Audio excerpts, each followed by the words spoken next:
Morning dear students of Saraswati English Academy online classes. Welcome back dear students.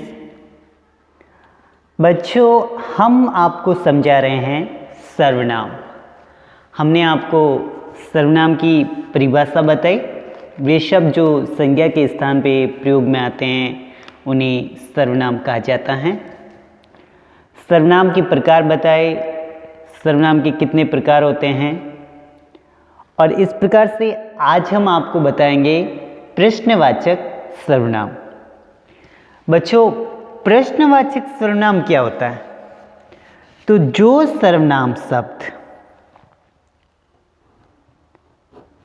प्रश्न पूछने का काम करते हैं, जो सर्वनाम शब्द प्रश्न पूछने का काम करते हैं उन्हें प्रश्नवाचक सर्वनाम कहते हैं। जो सर्वनाम शब्द प्रश्न पूछने का कार्य करते हैं उन्हें प्रश्नवाचक सर्वनाम कहते हैं। प्रश्नवाचक सर्वनाम वे सर्वनाम होते हैं जो प्रश्न पूछने का काम करते हैं, उन्हें आप प्रश्नवाचक सर्वनाम कह सकते हैं या फिर वो प्रश्नवाचक सर्वनाम होता है। ये फूल किसने तोड़ा? ये फूल किसने तोड़ा? तो किसने जो शब्द हैं ये प्रश्नवाचक सर्वनाम है। ये फूल किसने तोड़ा? तो किसने जो शब्द हैं ये शब्द जो हैं सर्वनाम शब्द है। क्या है? सर्वनाम शब्द। उसके साथ कौन गया? तो कौन जो शब्द हैं यह सर्वनाम शब्द है। कौन कैसा शब्द है? सर्वनाम शब्द। तुमने सामान किसे दिया था? तुमने सामान जो है वो किसे दिया था? तो किसे जो शब्द हैं यह शब्द सर्वनाम शब्द हैं। ये किसके कपड़े हैं? ये जो कपड़े हैं ये किसके हैं? तो किसके शब्द क्या है? सर्वनाम शब्द। तो बच्चों बताओ, प्रश्नवाचक सर्वनाम क्या होता है? वह सर्वनाम जो प्रश्न पूछने का काम करे। वह सर्वनाम जो प्रश्न पूछने का काम करता है वो होता है प्रश्नवाचक सर्वनाम। कौन सा सर्वनाम होता है डियर स्टूडेंट्स? प्रश्नवाचक सर्वनाम। जैसे ये फूल किसने तोड़ा, तुमने सामान किसे दिया था, उसके साथ कौन गया, ये किसके कपड़े हैं, ये शब्द जो हैं प्रश्नवाचक सर्वनाम हैं। क्या हैं? प्रश्नवाचक सर्वनाम। ओके, तो बताओ बच्चों, प्रश्नवाचक सर्वनाम कौन सा होता है जिसके अंदर हम क्या करते हैं? प्रश्न पूछते, वो होता है प्रश्नवाचक सर्वनाम। फिर आता है बच्चों निजवाचक सर्वनाम। निज मतलब स्वयं के लिए। जिन सर्वनाम शब्दों का प्रयोग व्यक्ति अपने खुद के लिए करता है वो होते हैं निजवाचक सर्वनाम। निजवाचक मतलब स्वयं के लिए। जिन सर्वनाम शब्दों का प्रयोग अपने लिए किया जाता है, जिन सर्वनाम शब्दों का प्रयोग अपने लिए किया जाता है वो निजवाचक सर्वनाम होते हैं। जिन सर्वनाम शब्दों का प्रयोग जब हम अपने लिए करते हैं तो वो कौन सा सर्वनाम होता है? निजवाचक सर्वनाम। जिन सर्वनाम शब्दों का प्रयोग हम अपने लिए करते हैं वो निजवाचक सर्वनाम होता है।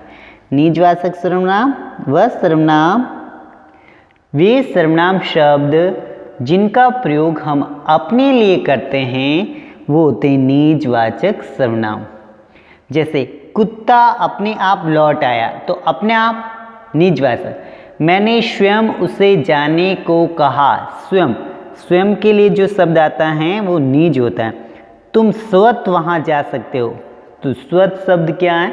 निजवाचक। उसे खुद अपना काम करना चाहिए, तो खुद क्या है? निजवाचक सर्वनाम। तो अपने आप, स्वयं, स्वत और खुद, ये क्या है? निजवाचक सर्वनाम। कौन से सर्वनाम है बच्चों? निजवाचक सर्वनाम। तो बताओ, प्रश्नवाचक सर्वनाम और निजवाचक सर्वनाम में क्या अंतर है? प्रश्नवाचक सर्वनाम तो वो सर्वनाम होता है जिसके अंदर प्रश्न पूछा जाता है, और निजवाचक सर्वनाम वो सर्वनाम होता है जो अपने आप के लिए यूज होता है। तो प्रश्नवाचक सर्वनाम में प्रश्न पूछने का काम किया जाता है, और निजवाचक सर्वनाम में स्वयं के लिए जो शब्द यूज होता है वो होता है निजवाचक सर्वनाम। ओके, तो इस प्रकार से हमने क्या सीखा? इस प्रकार से हमने प्रश्नवाचक सर्वनाम में प्रश्न पूछने का काम करने वाले शब्द प्रश्नवाचक, और जो स्वयं के लिए शब्द यूज में आते हैं, प्रयोग में आते हैं, वो होते हैं निजवाचक सर्वनाम।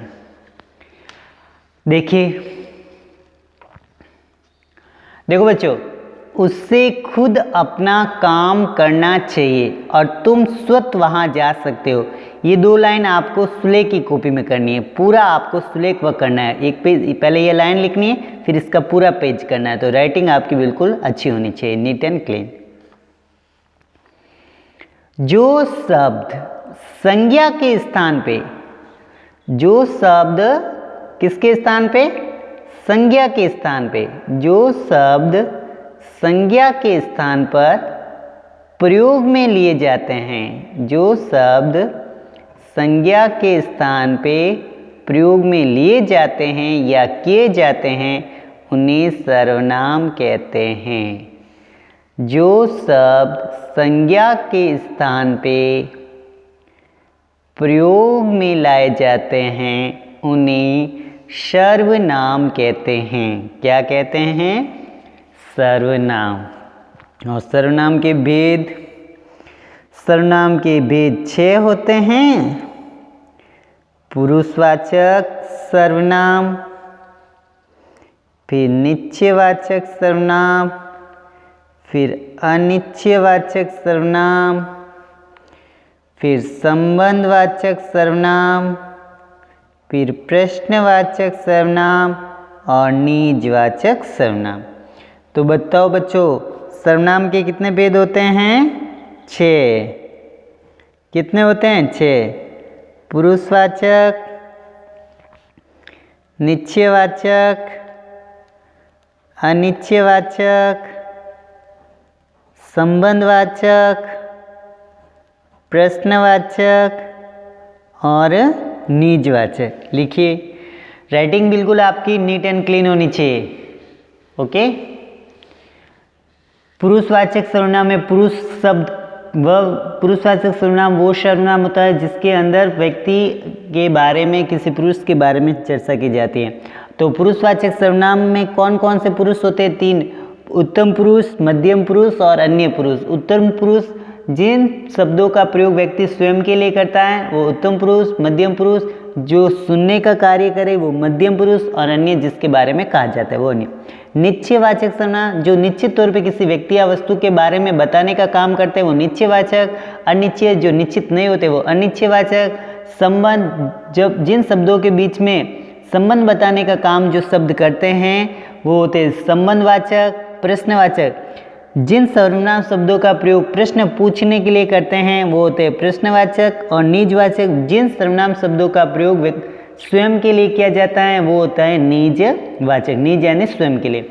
ओके, तो आपकी राइटिंग अब नीट एंड क्लीन होनी चाहिए, और संपूर्ण वर्क आपको अपनी हिंदी की कॉपी में करना है और पेंसिल से काम करना है। पेरेंट्स से हमारा रिक्वेस्ट है कि बच्चों को जो भी हम वीडियो क्लास का वर्क प्रोवाइड करवा रहे हैं ऑनलाइन क्लास के थ्रू, पेरेंट्स से हमारा रिक्वेस्ट है कि वो वीडियो क्लास का वर्क बच्चों से श्योर करवाएं, उनकी कॉपी जरूर दे के when ever they get time, जब भी उनके पास में टाइम हो वो उनसे क्वेश्चंस पूछे, और बच्चों को वीडियो क्लास के थ्रू जो चैप्टर जो पढ़ाए जा रहे हैं उनका रिवीजन करने के लिए उन्हें बोले, ताकि बच्चे रिवीजन करते रहेंगे तो उन्हें लर्न हो जाएगा। ओके डियर स्टूडेंट्स, घर पे रहे, सुरक्षित रहे, सावधान रहे। जब भी घर से बाहर निकले मास्क का प्रयोग जरूर करें। नियमित तौर पे अपने हाथों को धोते रहे, और सबसे इम्पोर्टेंट बात यह है कि वीडियो क्लास के थ्रू जो भी वर्क मिल रहा है आप घर पे रह के संपूर्ण वर्क कंप्लीट करें और उन्हें याद कीजिए। Let's see next videos.